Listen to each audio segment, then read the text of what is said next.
මෝනින් ඔන්න ඉතින් අදත් මාත් එක්කන් වැඩට යන්න තමයි ඔයාලා මේ ලෑස්ති වෙලා ඉන්නේ.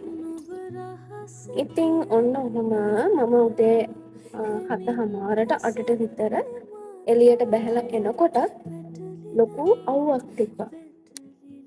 ලංකාවේ වගේ නම් මේ වගේ වෙලාවට තියෙන අවුව ලොකුවට සැරක් නැති වුණාට මේ අවුව හරිම සැරයි ළමයි.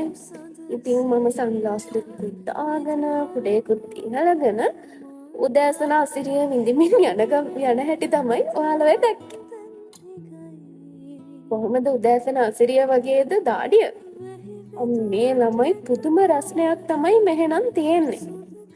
මම ඉතින් මේ රස්නෙට බයින් නැතුව හිත හදාගෙන යන විදිහ තමයි ඔයාලා දකින්නේ. පාරේ දෙපැත්ත හැමතැනම ලස්සන ලොකු වාහන නවත්තලා තියෙනවා ළමයි.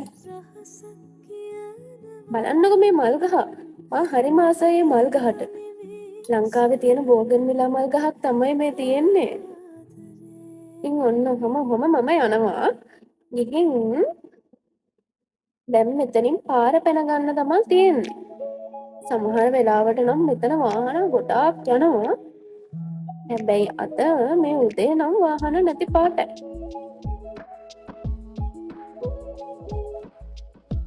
ඔය ඇතින් පේන්නේ මුහුද.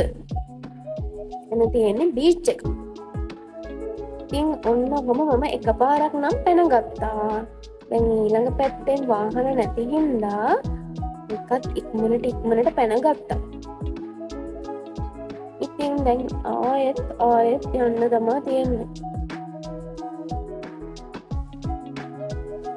බලන්න මගේ හැවනල්ල. මෙන්න මේ පල්ලිය හරිම ලස්සනයි ළමයි. හැබැයි සිකුරාදට මෙතනින් යනවා කියන්නේ මාර අමාරු වැඩක්. ඒ තරම් බ්ලොක් එක. දැන් මේ වෙලාව නෑ. ඔය ඈතින් පේන කුරුණ තමයි මම යන්න ඕනි තැන. ඒ බිල්ඩින් එකේ තමයි මම වැඩ කරන තැන තියෙන්නේ. ඉතින් මම ඒක දිහා බලාගෙන ඈත ඉඳන් මේ යන්නේ වැඩට. උදේ පාන්දර අවුවේ පිච්චි වැඩට යනවා.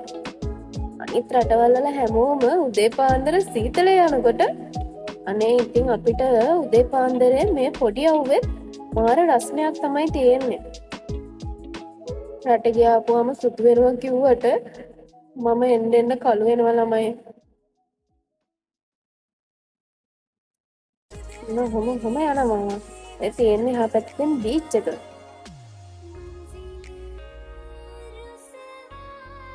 මම වැඩ කරන තැන කොතන වුණත් මට අහු වෙන්නෙම කෝනිෂ් බිල්ඩින් එකක්. ඉතින් එතකොට මට පුළුවන් මුහුද දිහා බලාගෙන මගේ වැඩ ටික නිදහසේ කරන්න. අපිට එහෙම ලොකුවට වැඩකුත් නැති නිසා මුහුද වැඩ කරන තැනදී නම් වීඩියෝ ගන්න බැරි වුණා. ඔය තියෙන මගේ ලන්ච් එක මම පැස්ටා එකක් තමයි හදන් ගියේ. දැන් ඉතින් මේ වැඩ ඉවර වෙලා මම අපහු මගේ එකමඩේෂන් එකට එන ගමන් තමයි ඉන්න. ඉතින් ඔය තියන්නේ රෑට මගේ පාර පේන විදිහ ගොඩක් ටොප්. ඉතින් ඔන්න මම ගොඩාක් මහන්සලා පැය 12ක් විතර වැඩ කරලා මේ එන ගමන් තමයි ඉන්නේ. මහන්සි ජොබ් එකක් නෙවෙයි මම කරන්නේ. ඒ වුණාට ඉතින් පැය 12ක් ඉන්න ගියපුවම හරි. ඉතින් අදට ගිහින් එන්න වෙන දවසක ආයෙත් ලස්සන වීඩියෝ එකකින් හමු වෙමු. බයි බයි.